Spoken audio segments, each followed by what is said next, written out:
Strategija, ki je bila tokrat predstavljena na občinski seji, je nadgradnja pretekle, usmerjena pa je v razvoj trajnostnega in butičnega turizma. Turistično povpraševanje in tudi posledično ponudba se spreminjata in tudi naša ponudba v občini Sevnica se izredno hitro spreminja, prilagaja na globalno povpraševanje, na slovensko povpraševanje po turističnih storitvah in pri tem smo zadovoljni, da turistična ponudba raste in povpraševanje. Pri čemer pa je zelo pomembna jasna in usmerjena turistična strategija občine. To turistično strategijo je občina Sevnica izdelovala v tesnem partnerstvu s turističnimi ponudniki.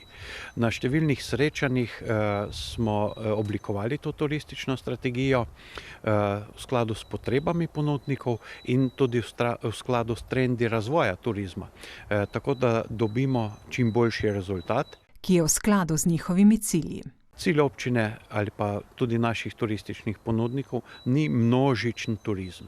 Naš cilj je trajnostni, sonaravni turizem, butični turizem, nekako posebna ponudba, kar poosebljajo in predstavljajo številni ponudniki, konec koncev Lisca, gostilna Repovž, ki je pri tem posebna, Pot Penin, ki predstavlja nadgradnjo vinskih poti v občini. S takim pristopom uspemo dvigniti ponudbo tistih ponudnikov, ki že dlje časa delujejo na trgu in jih nekako spodbujati, da se tekoče prilagajajo tem turističnem povpraševanju.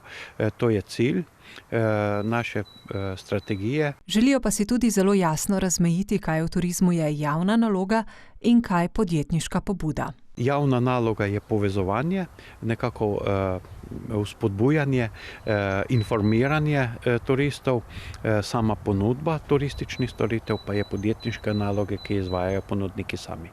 Svetniki in svetnice so predlagano strategijo podprli.